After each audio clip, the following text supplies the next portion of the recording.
Hello guys! Hello! This is for Aries. Welcome dito Aries sa aking channel, Kapalaran 888. Welcome! Alamin natin kung anong messages, vibration, kapay energy. This is weekly tarot reading from August 4 hanggang August 10, 2025, Aries. So, I hope maka-resonate ka dito. Okay, Aries. The extraordinary power of prayer. The highest and lowest aspects of life. Control the situation. Okay, Aries. Sa linggong ito, nakikita ko na kinakailangan mong maging mapasensya.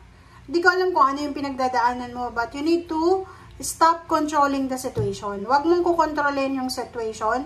Just go with the flow lang tayo. Sorry. Just go with the flow and you need to pray. Okay?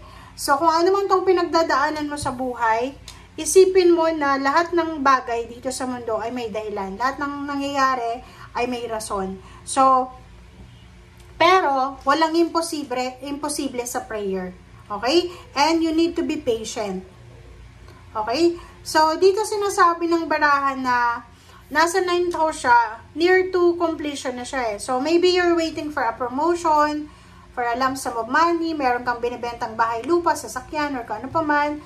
Maybe you're waiting for a contract signing, for a visa, for a passport, or documents, or ano ba yung hinihintay mo. Sinasabi ng barahan na on the way na siya, so kailangan mong magkaroon ng pasensya.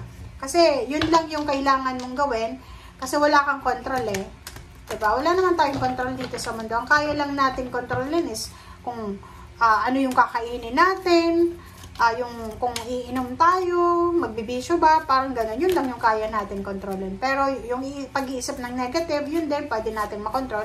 Pero yung mga bagay-bagay na hindi natin hawak, wala tayong control sa gano'n. So, just let go. Just gawin mo lang kung ano yung nararapat na dapat gawin.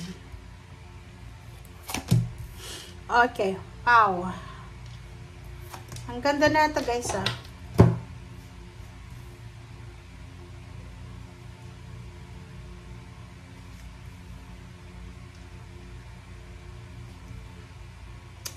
Alright, so, okay, so, 8 of swords. So, maybe ikaw to. Maybe ikaw yan, kasi yung baraha mo dito, parang resonated siya eh. So, sinasabi ng baraha, maybe you're experiencing setbacks, delays, mga postponement, parang gano'n. So, mayroon kang plano, mayroon kang binabalak, pero hindi natuloy. Yung parang nandun ka sa entrapment, yung parang restricted ka, imprisoned, parang ganun. So, pag restricted tayo, entrap, kahit anong gawin natin, like for example, gusto nating mag-travel, wala tayong pamasahe, or parang gusto nating kumain, wala naman tayong perang pambiling pagkain. Parang ganun yung energy ng 8 of Swords. But dito sinasabi ng barahan sa'yo na isang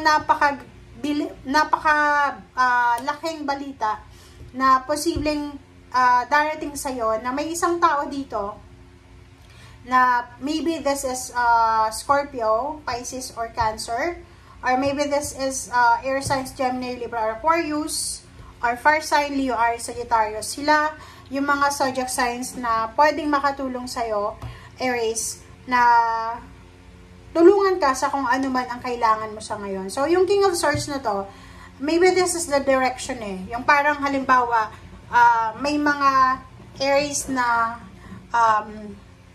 like, for example lang, nawalan ka ng trabaho, na lay off ka, na terminate ka. Medyo na-depress ka, or maybe naghiwalay kayo ng karelasyon mo, maybe na-depress ka. So, yung mga taong ito na papasok sa buhay mo sa linggong ito, sila ay matutulungan ka para medyo makalma ka, lalo na yung direksyon na tinatahak mo. Kasi masyado kang nagkikling sa past mo, masyado kang nag-hold back, nag-hold on ka sa mga nakaraan or sa kung ano pa man. So, sinasabi ng barahan na oras na, Aries, para harapin natin yung kasalukuyan and paghandaan natin yung future. Okay? Kasi yung importante eh. Sinasabi ng baraha, kung ano man tong pinagdadaanan mo sa ngayon, You need to pray. Kasi prayer lang eh. Diba? Like for example, several temptation, mga setbacks na yan.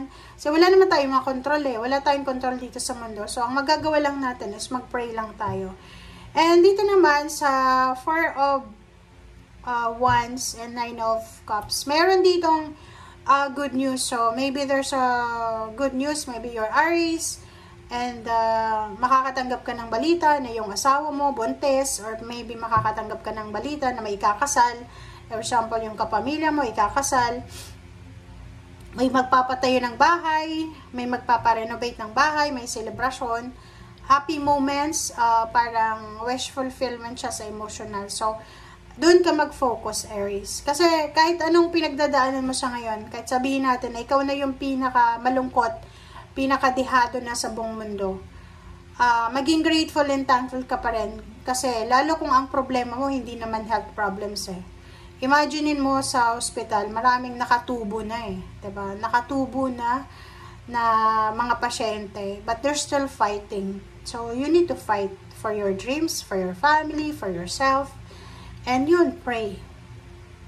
Kailangan natin mag-pray. Yung pinaka-importante kailangan natin, Aries. Okay? Kasi wala tayo dito sa mundo kung wala yung Panginoon. Lahat ng yan, malalampasan mo yan eh. As long as na ready ka. And harapin mo. Huwag mong talikuran. Okay?